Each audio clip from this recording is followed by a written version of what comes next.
Sounds good to me, Adric says. Alright, see you all later. I'm going to go see if I can improve my new shifting technique some more. Oh, did we tell him that, he's dead? His rival is dead? Should we tell Hadrick that? His Gontok is dead? Or did we tell him that? In that case, oh right, we did tell him that because we were discussing how his fingers were gone and then they came back or whatever. In that case, I'll be resuming my training sessions with Kate. Melindra says, Flower, could you come with us too? There's some things that I feel like I can't explain well enough to Kate, and I thought that you might be able to help find a more intuitive way to help her learn. Sure thing, Flower says. Which way are we going? There was an empty tunnel that we were going to train right before the Royal Guards attacked. Melindra says, if they already repaired it, we'll go there otherwise. We'll look for someplace else. Roger that, Flower says. Let's go. I think I'll go take a little stroll through the caves, I say as Kate, Flower, and Melindra are taking their leave. Maybe with a little luck, I'll overhear some really important conversation that could be of use to us. To make sure that you don't get caught, Darren says in a slightly worried voice. I know, I'll be careful. Why are we going alone again? I have no clue, I say. We're going back to my workshop then, Dr. Isaac says. There are a few projects that I've left unfinished. I haven't really had time to attend to them since we came back from the tower. Layla, do you want to help? Yes, of course, Layla writes. Okay, well, I'll be going in the direction of the waiting room too, Darren says. Yes, of course, Layla writes. Okay, well, I'll be going in the direction of the waiting room too, Darren says. Because I think there still may have been a few people with light wounds I missed the first time around. Lead the way, Doctor. I follow Dr. Wright, Zeke, Layla, and Darren back to the waiting room. Then we each go our separate ways, with me heading towards the recreation area of the underground cabin first. As promised, I spent my next few hours mostly just walking around from place to place trying to see if I could gather any useful information.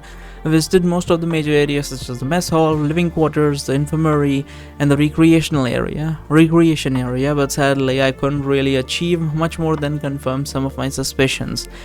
In pretty much every location that I went to, I would always run across some of the men that were strategically placed by the Albert to sing praises of the underground king, but from what I could tell, there were a lot of people who weren't really buying it. There seemed to be plenty of men who were not exactly happy with the new King of Underground's methods, who would happily vote for any other alternative that presented itself to them. It also appeared that the King of the Underground had a not-so-good reputation among the refugees coming from the surface. From what I could gather, many of these refugees knew him as a mob boss of some sort, which isn't all that surprising considering the dubious-sounding title that he chose for himself and his fondness for assassinating people that he doesn't like. There were also some refugees who seemed to have wrongly remembered his name as being King of Underworld instead of Underground, which makes him sound even more suspicious than he already is. While I went around from one place to the other, I also took the opportunity to check up on my friends to see what they were doing whenever I was in the area. Kate and I were in the middle of an argument when I found them. Seemingly they were having a discussion about the origin of the various races in the world. Kate was of the opinion that the reason why there are exact same races on both the magical plane and the earthen plane is because both of these planes of existence originated from the primordial plane.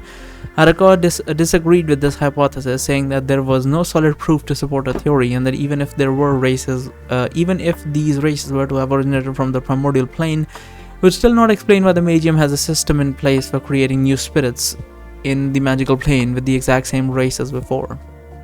Apparently, Araka's theory is that the splitting of the primordial plane was an accident of some sort, and the Magium is currently trying to patch it up like some sinking ship by artificially regulating the number of spirits on the magical plane by using time weavers and prophecies on the other plane to try and avoid cataclysmic events that would cause too many people to die simultaneously. She also seemed to believe that the races we currently have in the magical and earthen plane have nothing to do with the original races from the primordial plane, and they are also likely a result of the accident that caused the split. I didn't stay with them long enough to hear the end of their discussion, but it looked to me like Araka didn't really have been all that successful in an attempt to convince Kate to change her stance on the subject. After also paying short visits to Hardreg, Darren and Layla, who were all still busy with the task that they set out to accomplish when we first split up, time flew by, and eventually every one of us was contacted by Darren so that we could finally meet up somewhere in an abandoned tunnel with no crystals and decide what we would tell the Overseer.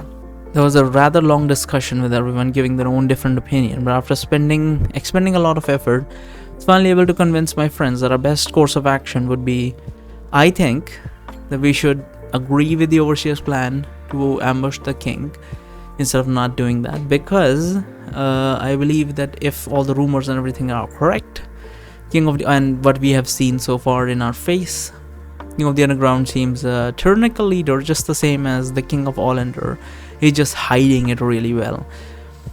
And I think the Overseer, considering he's an AI, he should probably also be pretty good at like maintaining, the city, because he probably wants efficiency, so he would probably be very good at maintaining the city. So yeah, I'm gonna go agree with the Overseer's plan of setting an ambush for the King of the Underground. Once we decided what to say to him, all we have to do was go back to our sleeping quarters and call out the Overseer's name for him to immediately respond to us from one of the crystals, as if he had been waiting this whole time, just waiting for our answer. When we gave the Overseer the conditions under which we'd agreed to collaborate with him, we tried to take full advantage of his inability to tell any outright lies by making terms of our agreement as specific as possible so that he couldn't wiggle his way out of our verbal contract. Darren, for example, making him promise that he would only capture the King of the Underground and his men and not kill them, and that no harm were to come to them during their imprisonment. Another condition that we made him agree to was once the King of the Underground would be in his custody, the Overseer would end the lockdown and he would allow us to travel in and out of the city unharmed, as long as we wouldn't attack him or his drones first. When we tried to get him to promise that he would release the prisoners from the Ceridium towers, however, the Overseer was much less cooperative.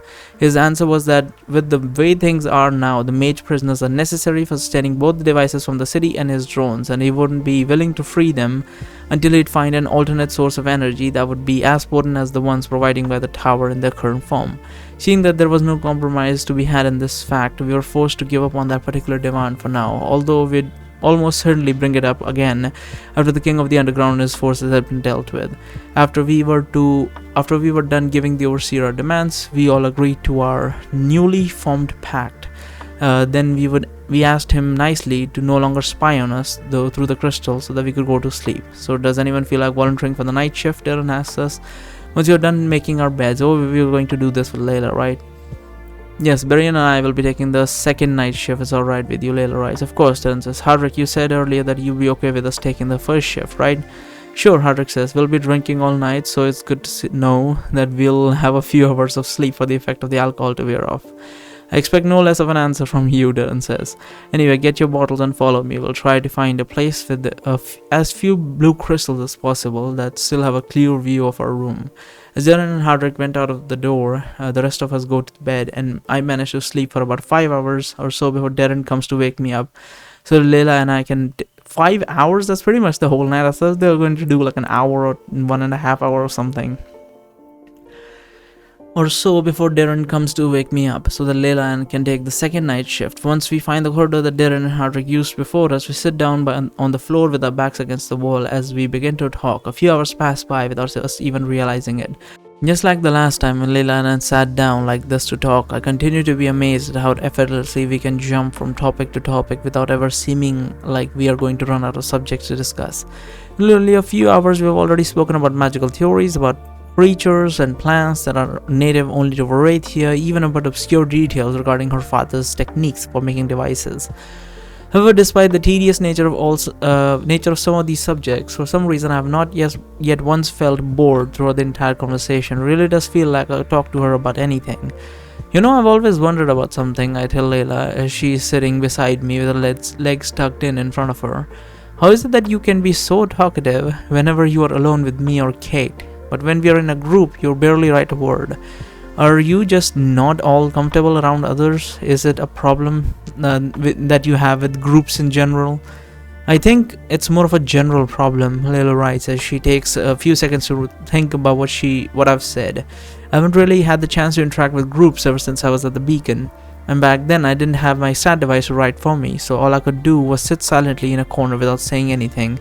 Since it's mostly just me and my father after we escape from the beacon, I